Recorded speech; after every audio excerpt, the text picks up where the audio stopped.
Good morning. It is testimony time. I love sharing my testimonies because I know it encourages and it helps others. Some of you may know that I was in an accident at work, almost severing my thumb and my index finger. You can see right there. And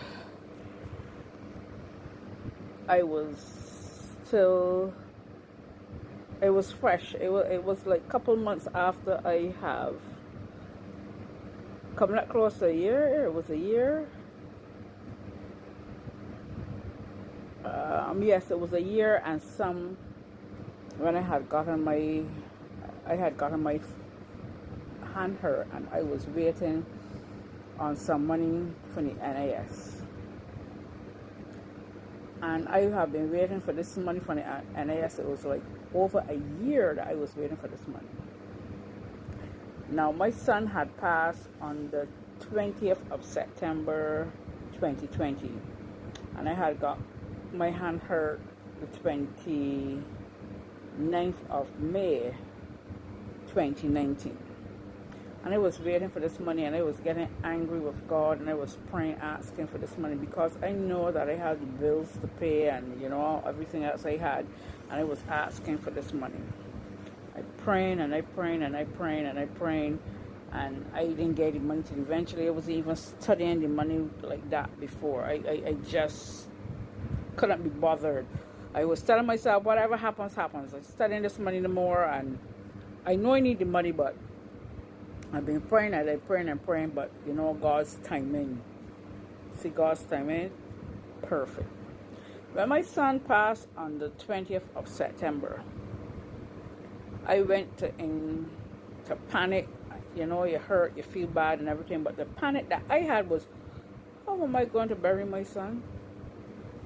All of my money tied up in this and that, and I cannot get my money. How am I going to bury my son? His grandmother and his father and grandfather, all of them called me telling me, come, they're going to look at a casket for Rashad. And they're asking me about the money for the casket. And all I'm saying to them is, are you waiting for the NAS? I went into them and they tell me that they can see if they can help me, but I have been waiting over a year for this money. And I went and viewed the casket. My sister had went with me. I went and viewed the casket, and I came out. I couldn't even bear to go in the room because I never expected that I would have to be burying Rashad, and that hit me for 6 months. I went in the room and I looking at the casket, and all I said, this is really happening. I really have to bury my son at 24 years old. I have to bury my son. I came out and I sat down and I cried, and I asked my sister, how am I supposed to say goodbye to my son, my firstborn, my only son? How am I to say goodbye? And that thing gripped me so hard, had me feel as if I can't breathe, like it was choking me, because I cannot imagine. I sitting down in the mortuary there, and I looking at the caskets, that they keep asking me which one, and I could not find the words, people, to say that one, the next one, the third one. That thing had me like a vice grip, because I cannot imagine a young man, 24 years old, and I could find him in his bed dead, and I couldn't get my head right around it. But anyhow, I came home. My sister brought me back home, and I was inside here by myself. And I said, Lord, I don't know where your will is. I don't know, but you know that I got to bury my son. I got to bury him. I don't know when the money can come, how the money can come. And don't forget, I tell you, I was praying for this money for over a year. Anyhow, I was in here. The first week passed and gone. And this is the first week of Rashad's death gone. The second week of Rashad's death, I in here like a zombie, because I still can't come to grips with losing my son. and I hear a knock on the door, and I said, who's that? I come, because I just assumed that somebody come to give me their condolences, or when I started post money. He said, you're not caring Griffith? I said, yes. And he handed me my check. All I could have done was sit and cry. Because I have been praying for a year for that money. And you see why it is so important for us to wait on God. I probably, if I had gotten that money, I would have done clear bills, do whatever with that money.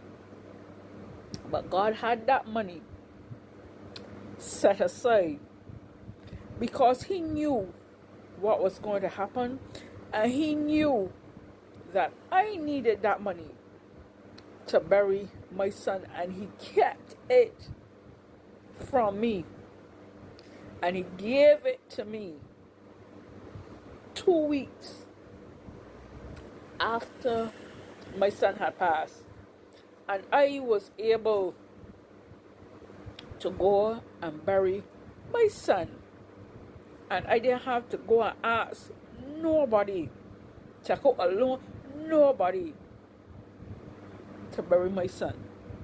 And I learned in that season of pain that no matter what you are going through, despite how hard it was for me, my Jesus still had my back. He still made a way for me. And I will continue to praise and praise and praise. Because God is indeed faithful.